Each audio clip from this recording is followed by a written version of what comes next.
So today's message is the fourth of a series of messages on trouble of various types. Today we are going to be looking at distress. Next Sunday, of course, is Father's Day, and so we have a special worship service honoring the fathers, and also our birthday celebrants for the month of June. And then after this coming Sunday, we are going to end up a series on trouble of various types.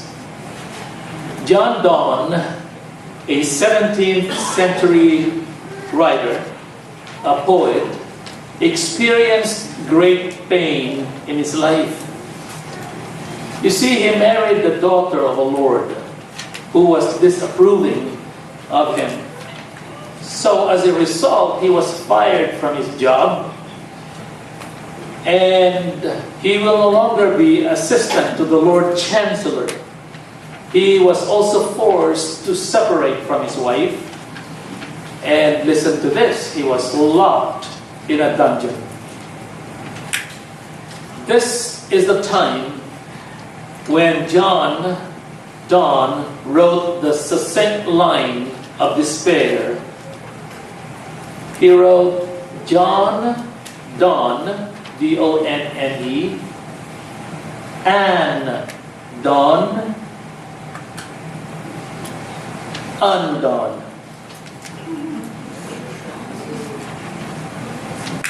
Later, he endured a long illness which sapped his strength, almost to the point of death. In the midst of this illness, John Donne wrote a series of devotions on sufferings, which rank among the most poignant meditations on the subject. In one of these, he considers a parallel. He writes, the sickness which keeps him in bed forces him to think about his spiritual condition. Suffering gets our attention. It forces us to look to God, when otherwise we would just as well ignore Him. Today we are going to be looking at distress. It is trouble that results to mental suffering, whereas anguish is directed towards the emotion. The effect of distress is one's thought. Greek philosopher Epictetus declared, men are disturbed not by things, but by the principles and notion which they form concerning things. In other words, what goes on in the mind and not the actual events powerfully can cause trouble of the distressing type. So you've heard me say this before, but it's worth saying because it's important for our thought today. One person can look at a glass half empty, and another one can look at it half full. One person can complain the rose bushes have thorns, while another person can say, rejoicing, the thorn bushes have roses. Essentially, the circumstances are similar, yet two directions can be pursued by different persons. Which direction to follow is dictated by what we think. When challenging circumstances are allowed to negatively impact the thought, the trouble called distress occurs. This distress can cause discouragement, despair, and discontentment. Distress is demonstrated by sleeplessness, lack of appetite, or some people might go overeating, unclear thinking, which results into decisions that are not productive, or simply lack of energy or motivation to proceed with the tasks of daily life. If not addressed and remains unresolved, it can cause hopelessness, which can be a precursor to suicide. No wonder the Apostle Paul powerfully talks about protecting the mind. Remember in Philippians 4:8, he wrote, "Finally, brothers, whatever is true, not deceitful, whatever is noble, not dishonorable, whatever is right, not erroneous, whatever is pure, not mixed with personal motive, whatever is lovely, not unpleasant, whatever is admirable or admirable, not distasteful. If anything is excellent or praiseworthy, think about such things."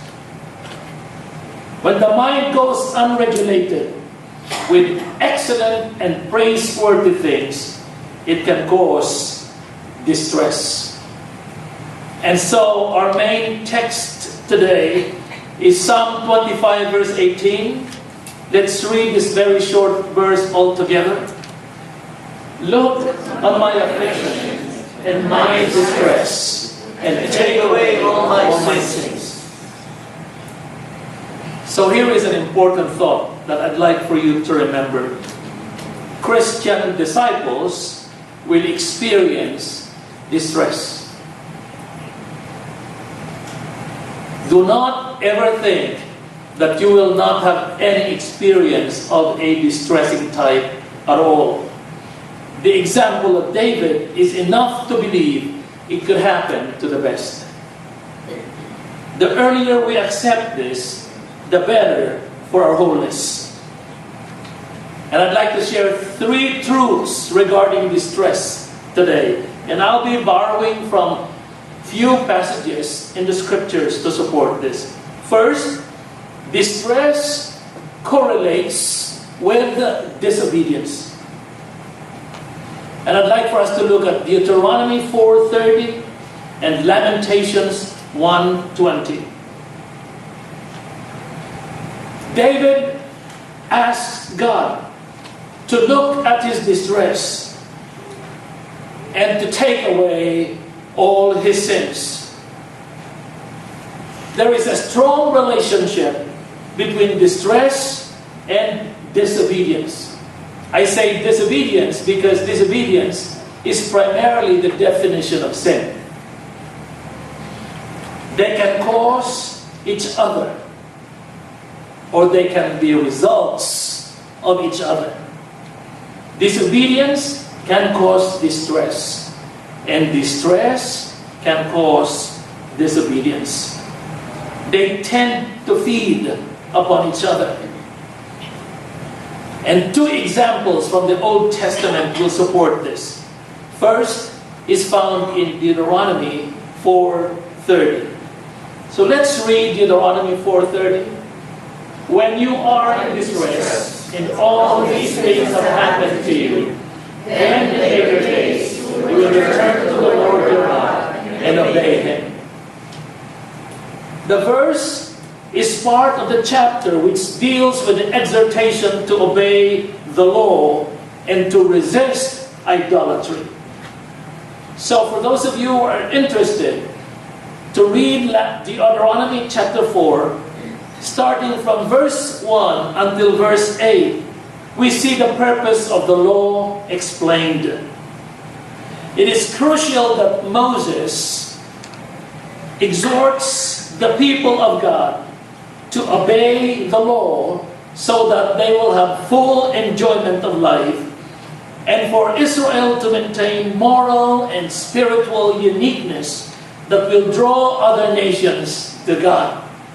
You see, the nation of Israel exists so that it will actually demonstrate God's holiness, and in the process draw other nations to God. In comparison, Christian disciples are like that. Christian disciples exist so that they will demonstrate God's divine virtues of holiness, goodness, faithfulness, so that in the process, other people will be drawn to God as well. The enjoyment of life, however, according to the author here, hinges upon the observance of the law. And so, in verse 9 until verse 14, there is the declaration of the purpose of the experience at Mount Horeb. It was there that the Lord spoke and declared His covenant, the Decalogue, the 10 Commandments, through 2 stone tablets, with direction that it will be taught to all the people who will also teach their children. In verses 15 to 24, we find the prohibition against idolatry. God should not be represented in any form. You see, God is spirit, and those who worship Him must worship Him in spirit and in truth. We are reminded of that in John 4:24. And now our verse 30, is part of the passage on the prediction of Israel's dispersion. You see, whenever God's warning is not observed, there will be consequences. And to the nation of Israel, the primary consequence is the dispersion of the whole nation. A significant result of such has been distress among the people. And so our verse tells us that they are now going to return back to the Lord. The verse presupposes that they were disobedient. They were not an obedient people, and their pattern has to stop so that distress will also be resolved. Now they're asked to return back to God. The second passage is Lamentations chapter 1 verse 20. So altogether, let's read that. See, Lord, how distressed I am. I am in torment within, and in my heart I am disturbed, for I have been most rebellious. Outside my word is peace, inside there is only death. The book of Lamentations is generally ascribed to the prophet Jeremiah. The primary recipients are the Jews in Babylonian exile who were lamenting the destruction of Jerusalem. The book is a record of 5 dirges. You know what a dirge is? It is a funeral lament. It expresses grief over the fate of Jerusalem, primarily caused by sin. The prophet speaks in behalf of Jerusalem, who is now pleading for God to notice her plight. Incidentally, isn't it interesting that often when things are all right, God is forgotten and neglected, but when suffering occurs, God is remembered? I remember the newspapers reporting that after 9/11, the Sunday following 9/11, all the churches in New York City were full. And the churches in the United States were enjoying peak attendance after 9/11. When things are difficult, God is remembered. Well, this is what happened in the nation of Israel. Take note of the way the prophet declared the trouble. Use the word distress, followed by inner torment, and then followed by disturbance of the heart. That is trouble indeed. See, however, that it's directly caused by disobedience. For I have been most rebellious. The mental pain is so intense that there seems to be no escape. Outside, the sword bereaves. Inside, there is only death. You see, while the city was being attacked by Nebuchadnezzar's army, those who tried to escape to freedom by breaking through the siege were cut down by the sword.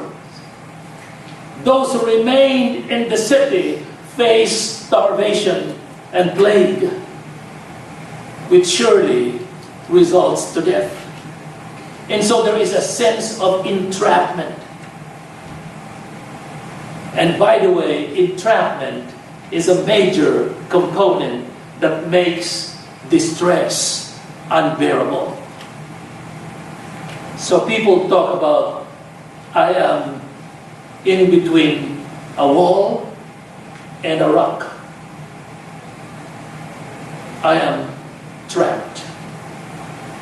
Reminder for us today is this: disobedience can bring distress, while distress can trigger disobedience. The second truth I'd like to share is this: distress has relational component. Look at Romans 14, 15, and 16. I'd like for us to read this all together. If your brother or sister is distressed because of weak, you are no longer acting in love. Do not already destroy someone for whom Christ died. Therefore, do not let what you know is good be spoken of as evil. How many of you have read this passage before? It is part of Paul's letter to the church in Rome, composed primarily of Gentiles. Paul writes to present the basic gospel, including the plan of salvation, to include both Jew and Gentile alike. And so Romans 14, starting from verse 1 until chapter 15, verse 13, is a section on how to relate with other believers who are both weak and strong. The weak are those whose faith is so rigid, they have so many unfounded scruples over matters of secondary importance.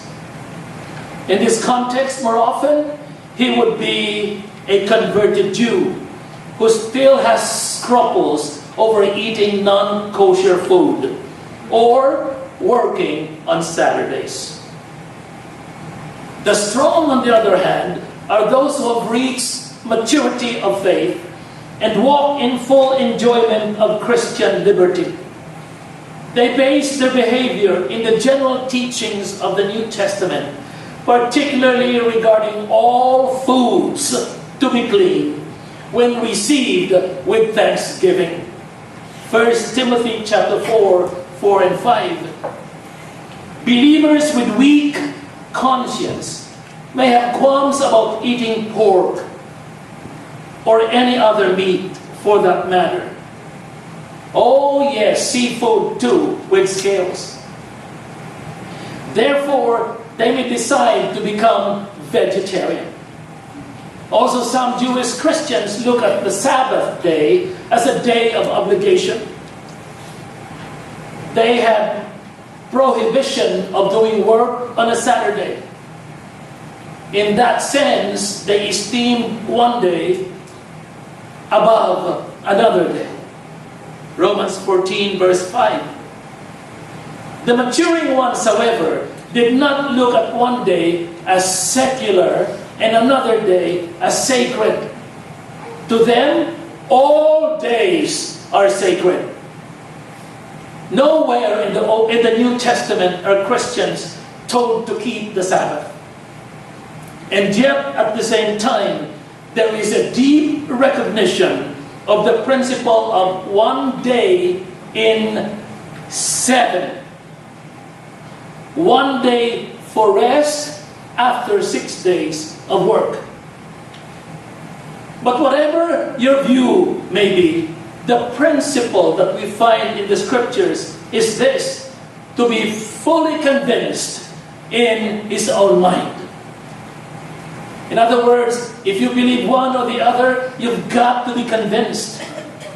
Now, it should be clear that such principle only applies to matters that are morally neutral. So, who is more holy, the one who stops working on a Saturday or the one who stops working on Sunday? Who is more holy, the one who does not eat dinuguan? What's the English for dinuguan? Chocolate pudding.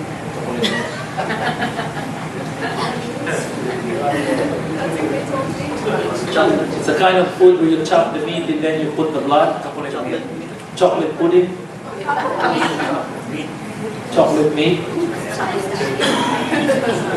Someone might eat this gloriously, while another one abhors it. Which one is stronger spiritually?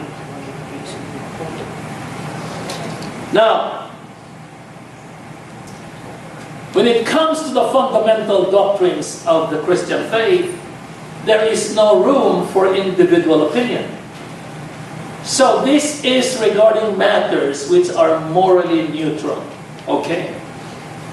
Two issues which are morally neutral, as discussed by the Apostle Paul in his letter, are what we already talked about. What food to eat and observance of holidays. Given the preceding explanation, now Paul proceeds to the application in actual relationships. So, if a brother or sister in the Lord is so mentally disturbed, meaning distressed, by eating non-kosher food, you and I should not flaunt our liberty and eat such kind of food in front of them. When I sit with a weak brother, I should not insist on eating crab louis or lobster thermidor or pork dinuguan, knowing he thinks it is wrong. If I insist, then I am not acting in love. You see, listen to this. Love forgoes its legitimate rights in order to promote someone else's welfare. A dish of food is less important than the spiritual well-being of a brother. Remember, this same brother is also a recipient of God's grace in Christ. It is not worth the flaunting of my rights to cause damage to someone whom Christ died at the cross. Verse 16 is a significant instruction. You and I should not allow secondary things, which are perfectly permissible in themselves, to give occasion for others to condemn us for our looseness or for our lovelessness. It is similar to sacrificing our good name for a mess of pottage. It is not worth sacrificing our Christian witness for a bowl of shrimps. For Christian disciples, relationships are more important than insisting of one's rights. The corresponding principle is this: our liberty, our freedom to do something can cause distress to someone, even if in our own hearts it is permissible. Thus, we need to endeavor to preserve such relationship for the greater good. And so the second reminder is this: to remain self-centered in relationship can cause someone's distress or can contribute to someone's distress. The third truth I'd like to share is this: distress is resolvable. We can resolve distress. James 1:27, and all together read aloud, please. Religion that God our Father accepts as pure and faultless is this: to look after orphans and widows in their distress, and to keep oneself from being polluted by the world. So, the book of James was primarily written to Jewish Christians who were scattered abroad, so to speak, after the death of Stephen. The author, probably the half-brother of Jesus and the leader of the Jerusalem Council, emphasized Christianity as characterized by good deeds and faith that works. These scattered believers had encountered hardships and needed encouragement. Shortly after identifying himself, James writes about trials and temptations. James 1, starting from verse 2 until verse 17. And trials and temptations are portions of every believer, whatever his station in life may be, whether he is low or high. Verses 9 through 11, he will be exposed to trials and temptations.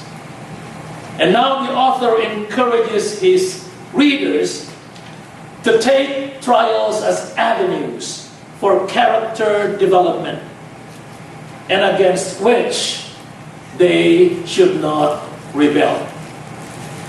The productive response is to ask for wisdom in the midst of trials, so that the disciples will become victorious over trials. This wisdom is given generously upon asking, for as long as the primary condition is fulfilled, the presence of unwavering faith.